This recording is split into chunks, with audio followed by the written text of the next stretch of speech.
Thân chào cả nhà, không nên xem chùa đâu đó. Nhớ đăng ký, like, comment để ủng hộ tin nha. Tháng 6 vốn là ngày hè nắng nóng gay gắt. Kỳ lạ thay, thời tiết lại càng lúc càng lạnh. Ban đầu chỉ có mấy ngày mưa to. Nhưng chẳng ai ngờ được. Tiếp sau lại là những đợt bão tuyết liên miên không dứt. Ngay tận thế băng giá ập xuống bất ngờ. Giữa thời tiết âm 5-10 độ. Tôi không may bị mắc kẹt một mình. Nhưng tin vui là tôi bị mắc kẹt trong trạm chuyển phát nhanh. Hy vọng hôm nay vẫn còn kịp. Tôi dầm mưa lớn, vội vàng chạy đi. Thấy chỗ kia vẫn còn sáng đèn. Tôi lập tức thở phào nhẹ nhõm. May quá, vẫn kịp. Ngày mai là cuối tuần. Tôi không muốn ra ngoài lấy hàng thêm lần nữa. Không để ý xung quanh đã vắng tanh. Tôi vội chui vào giá đồ chuyển phát để tìm chiếc váy đi biển mà tôi hằng mong. Trong lòng không khỏi thầm cảm giảm. Năm nay thời tiết kỳ quái thật. Mới 2 hôm trước còn nóng 38 độ.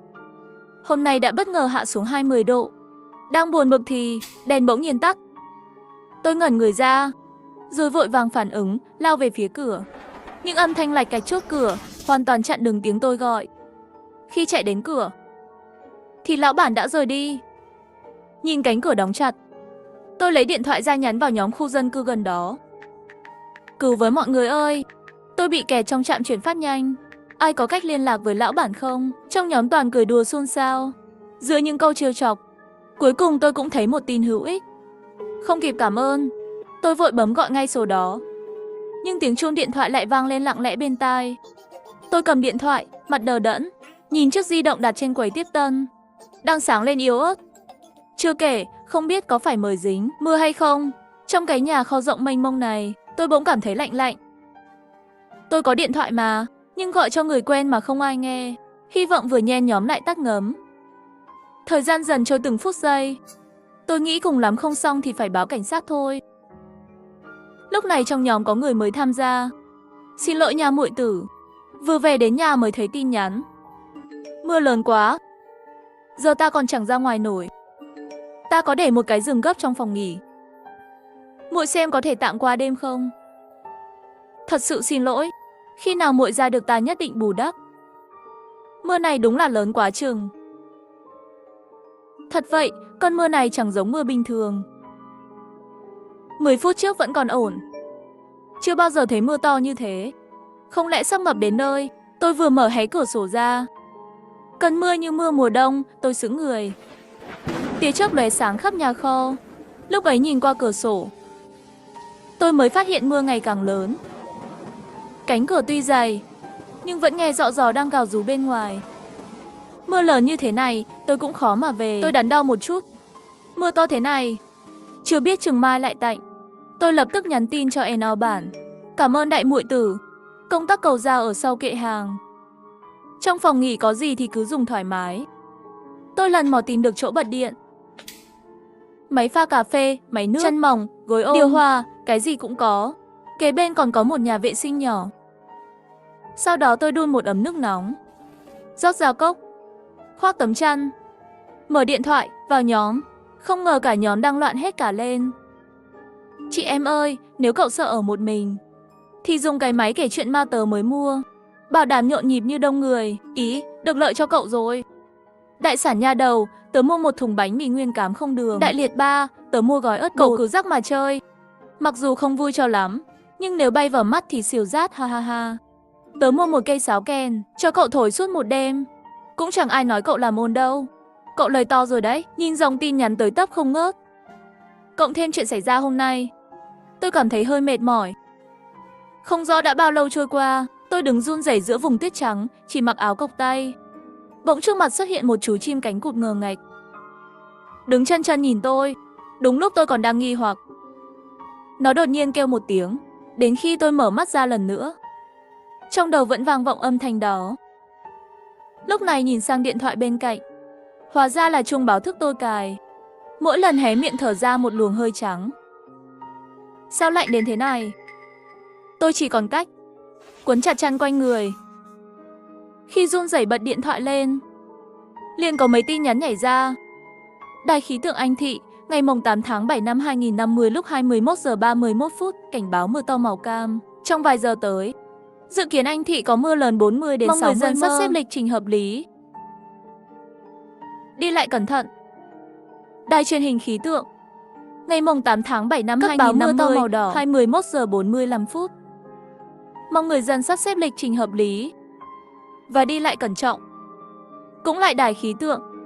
Ngày mùng 8 tháng 7 năm Cấp báo 2050, tiết đỏ. 22 giờ 21 phút. Mong người dân hạn chế ra ngoài. Cục khí tượng, ngày mùng 8 tháng 7 năm 2050, Nhắc mọi người, 22 do nguyên giờ nhân chưa 59 xác định. phút. Nhiệt độ sẽ còn tiếp tục giảm sâu. Tôi lướt từng tin một. Lòng càng lúc càng lạnh. Chỉ trong vỏn vẹn 2 tiếng, thời tiết lại thay đổi nhanh thế này. Ngay cả cục khí tượng cũng bó tay ư. Trên màn hình hiển thị rõ âm 29 độ, khiến tôi không khỏi bất an. Nhìn mà tim cứ lạnh toát. Tiếp theo liệu còn lạnh hơn nữa không?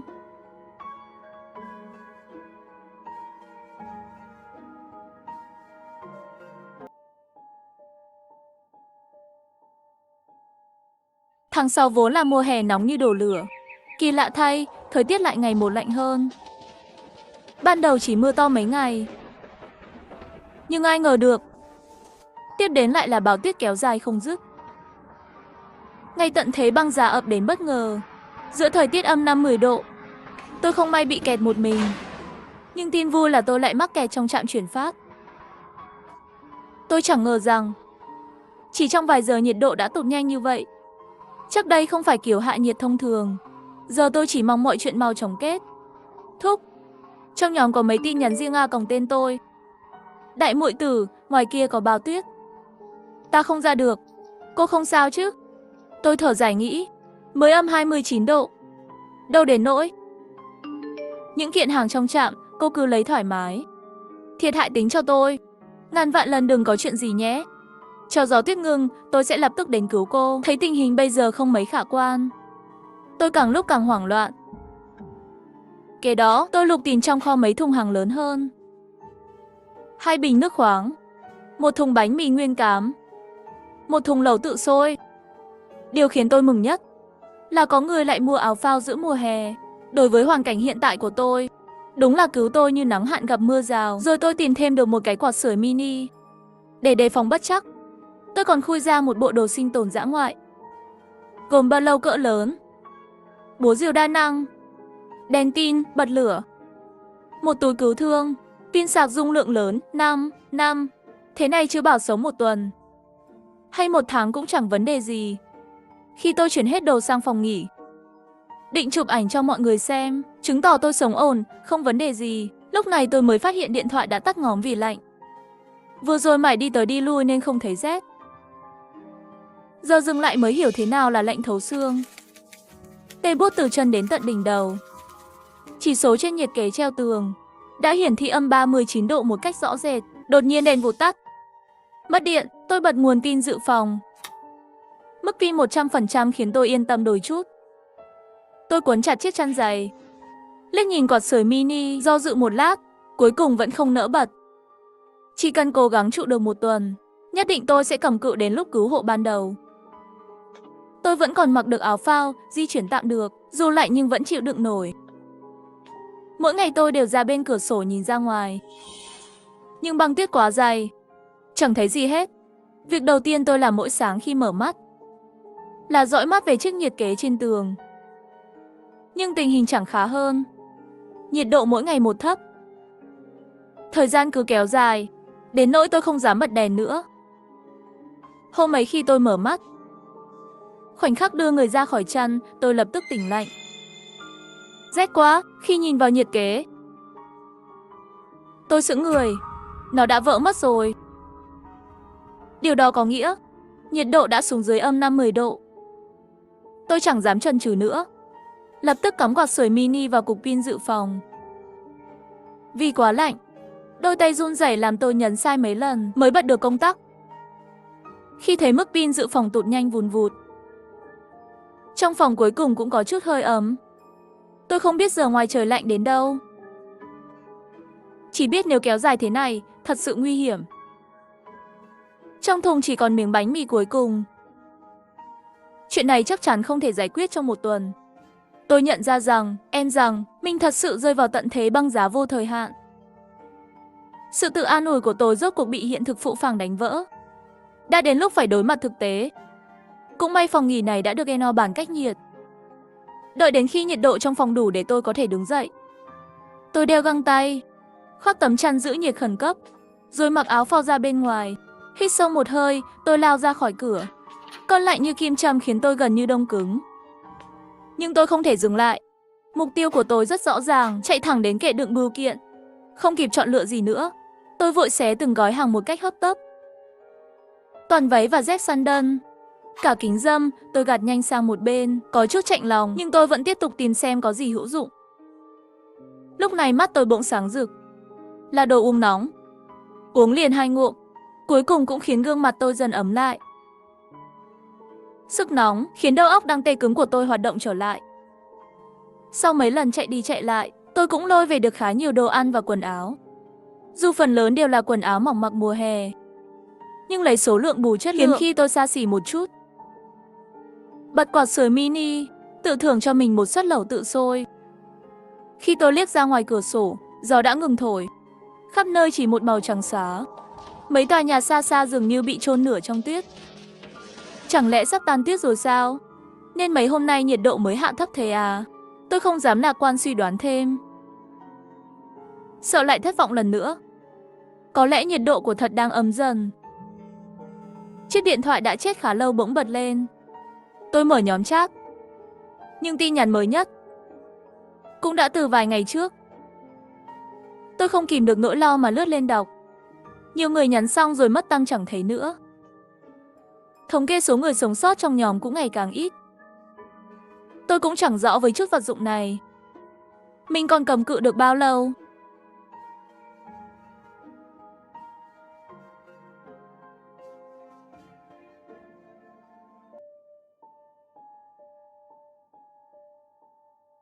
Tháng 6 vốn là mùa hè nắng như đổ lửa. Kỳ lạ thay, thời tiết lại ngày một lạnh thêm. Ban đầu chỉ mưa lớn mấy ngày, nhưng chẳng ai ngờ rằng tiếp sau đó lại là những đợt bão tuyết triền miên không dứt.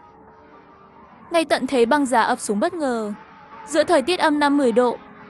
Tôi chẳng may mắc kẹt một mình, nhưng may mắn là tôi lại mắc kẹt trong trạm chuyển phát nhanh. Thấy vật dụng dự trữ đã sắp cạn, thay vì ở đây chờ đợi chẳng biết bao giờ mới có tia hy vọng, sao tôi không thử ra ngoài xem sao, biết đâu có thể dành chút cơ may sống sót. Thế là tôi thu dọn hết đồ tiếp tế, định phá cửa trạm chuyển phát để ra ngoài. Bỗng có một tiếng nổ lớn. Tôi mừng thầm, cuối cùng cũng có người đến cứu mình chăng? Nhưng giọng nói bên ngoài khiến tôi sững lại, không dám xông ra. Anh, bọn mình đã giết bao nhiêu người rồi? Liệu sau này có ai truy cứu bọn mình không nhỉ? Tim tôi thoát lại. Trong thảm họa, có nhiều người sẵn sàng giúp đỡ nhau, nhưng cũng chẳng ít kẻ thừa nước đục thả câu. Tận thế rồi, ai còn để ý mấy chuyện đó? Số vật tư ta cướp được, cộng thêm đồ trong trạm chuyển phát này, chắc chắn sẽ đủ để chúng ta làm nên đại nghiệp thời tận thế, lập khu an toàn ở đây. Lúc đó bọn mình là đại ca, bọn mình nói gì thì phải nghe nấy. Tôi co rúm trong phòng nghỉ, nín thở, trán túa mồ hôi lạnh. Nguy rồi, họ có 2 người. Cả hai đều đang tràn đầy sức lực. Nếu đối đầu trực diện, tôi chắc chắn thua. Quái lạ, sao ở đây chẳng còn bưu kiện nào hết? Chẳng lẽ ông chủ trạm chuyển phát đã chuyển hết đi rồi? Có lẽ họ thấy mấy kệ hàng tôi đã dọn trống, liền chửi bới một hồi. Sau đó có người nói, xem ra chẳng còn gì ở đây, bọn mình đi tìm chỗ khác thôi. Tin tôi khẽ thở phào. Đợi họ đi xa, tôi mới lén chuồn ra. Thế là nín thở chờ họ rời đi. Dường như họ chưa cam lòng, cứ lượn qua lượn lại bên ngoài. Tiếng bước chân lúc gần lúc xa hành hạ tôi đến nỗi không dám thở mạnh. Đột nhiên tiếng bước chân biến mất, nhưng tôi chẳng dám thở phào nhẹ nhõm, vì một cảm giác nguy hiểm mãnh liệt vừa ập đến. Ánh mắt tôi liếc thấy gói ớt bột bị vứt ở góc.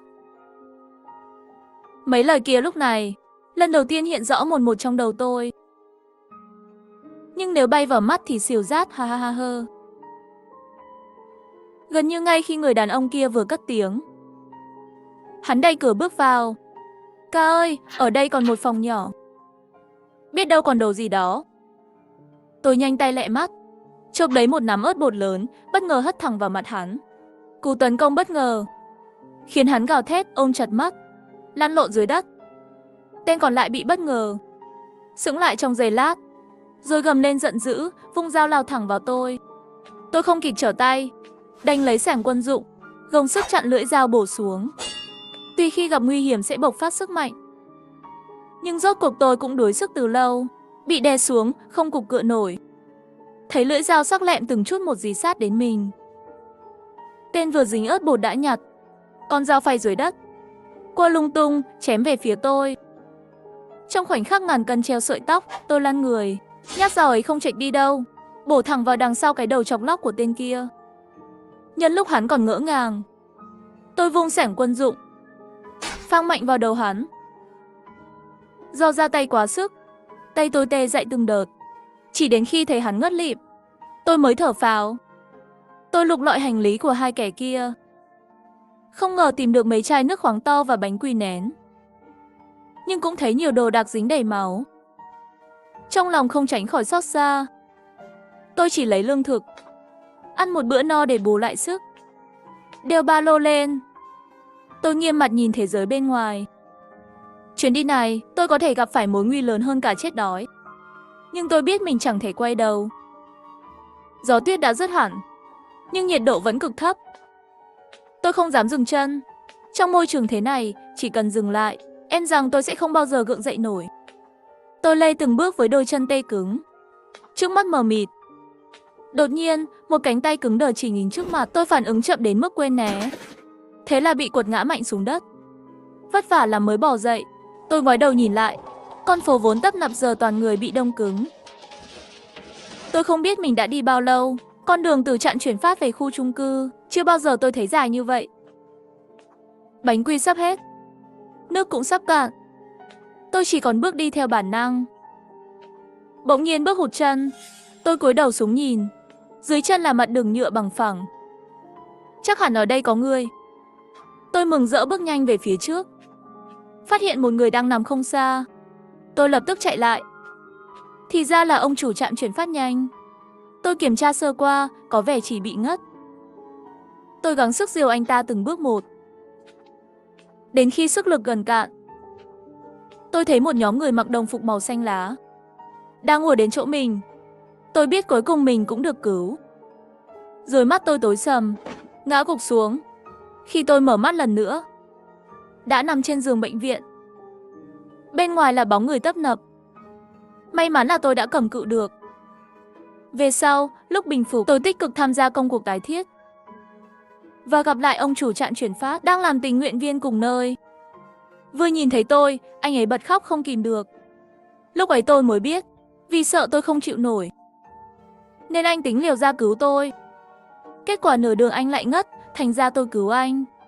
Không thể phủ nhận ông chủ này rất tốt bụng. Chỉ là lần sau, hãy lo cho mình trước, rồi hẵng lo cho người khác nhé.